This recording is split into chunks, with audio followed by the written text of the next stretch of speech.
What you manifest in your mind, you can bring to reality. What's up, everybody? So in San Diego, where I lived for 13 years of my life before moving to Denver, after living where I'm at right now, there was a time, these were the MySpace days, where I was running my Digital Art Design Associates, Dada04, which is a graphic design company, I guess you could say. I shifted from doing that to wanting to pursue art.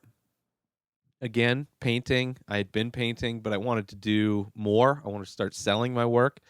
And through MySpace, I met a friend, Jill, Super Jill. She put on art events out in the San Diego area, Hillcrest, Northpark area. And the first time we met, it was at Ray at Night, which was a monthly art festival on Ray Street in Northpark. I don't know if it's still going on, but we met at the first time. She was doing a show, not her own work. She would, do shows for other artists. She is a graphic designer. But she had another artist showing work in a store there, and we met. Later, I became neighbors, moved into an apartment next door to her, and started doing art shows pretty regularly, but never did a show at Ray at Night, which, considering my name is Ray, it seems like the perfect fit that I would participate. And I had gone and attended Ray at Night many times and seen all the different artworks. So it's just Ray Street, not a very big street. Stores would be open, and then artists would have their 10 by 10 canopies showing their work. There'd be, fine artists showing paintings and things like that. There'd be crafts people. Everything you would kind of see, food, music, everything you'd kind of see at an outdoor art fair event. And it took place the second Saturday of every month. So, it was something that I enjoyed attending and I'd always wanted to participate in. And finally, many, many years later, I decided to this is after the art shows that I did with Jill. Many years, this is like 2008. 2009. Well, actually, it was even later than that because it was just after my last relationship, which ended in like 2012. It's been a while, people. But it was after that I decided I wanted to start doing art shows. And I'm showing pictures throughout this so you can kind of see my setup and all of that. But the first one I did, it was a friend of mine that was getting into art. And he had set up there and allowed me to show some of my work. I had just gotten the Dizizi shirts made and the Dizizi prints, so I brought those to try and sell. Didn't sell anything, but it was a nice little introduction, dip my toe in the water, as it were, to see what it's like being on that side. And then I think it was the next week, I had signed up, so there's like the Ray Street, and then there was like a little parking lot that was booked by a different person. I went through the different person in that parking lot section, still on Ray Street, but it was just a little parking lot.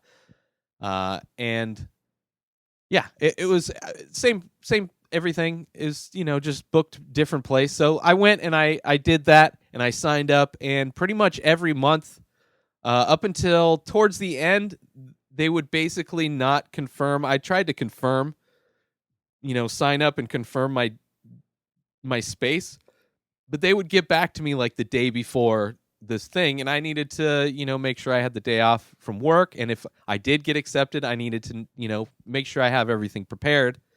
But I sold, so I did. I finally did Ray at Night and started selling my work. I'd bring my paintings. I had done some new paintings. I had my 40 sacks.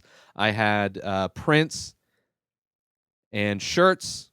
The Dizizi shirts sold really well. I found out that the 40 sacks that I sold, which are brown paper bags that have my artwork on them, people were buying them more for their kids' lunch, which is perfectly fine with me.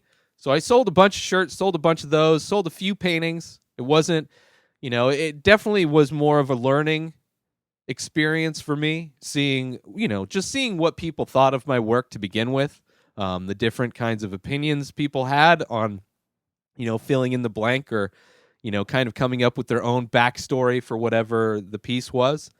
Which, for me, I have like when I'm doing the work, I have loose ideas of what I'm trying to do, but I would much rather someone come up with their own story, because then it would mean more to them, versus, trying to understand what my purpose for doing the piece was, which I don't necessarily have specific. I'm kind of working out ideas in a lot of ways. So that was interesting. And, just going through the process of how to display the work, how to light the work, all of those different things. And the thing also, I mean, it was every month I tried to improve. I tried to have a better setup. I tried to, make it a little bit better each time. And also, I wanted to try and cover a wide variety of price points, since, I wanted to see what people were into. And, knowing the price, $20 seemed to be the sweet spot for a little street fair.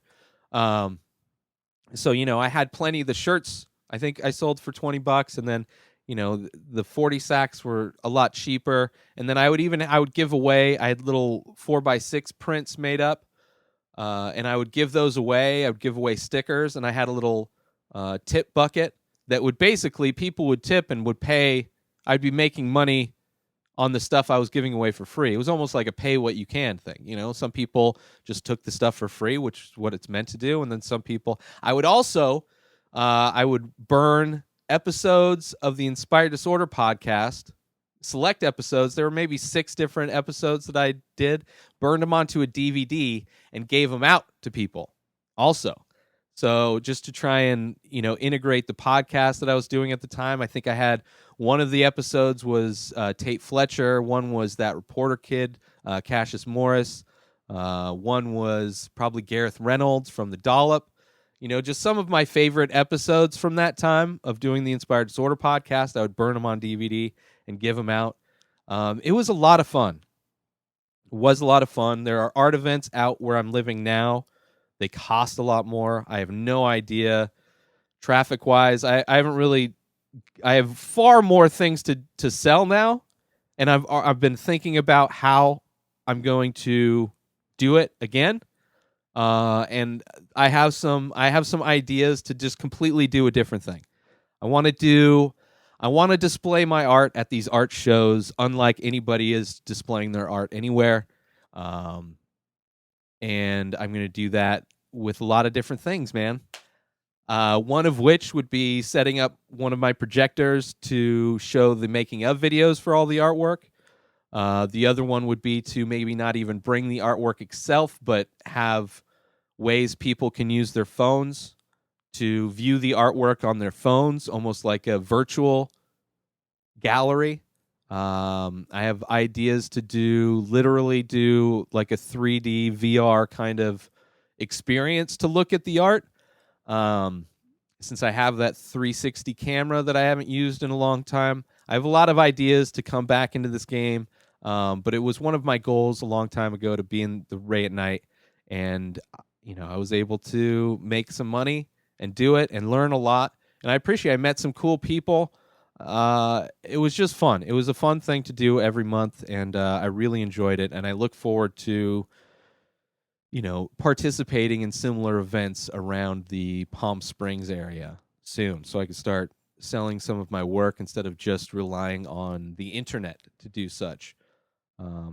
So that's this episode of the Ray Taylor Show. New episode comes out every day. Make sure you subscribe everywhere podcasts are found. Wherever you're watching or listening to this, hit subscribe now. Binge the full week of the show over at patreon.com. If you are a member, you get that benefit along with many others.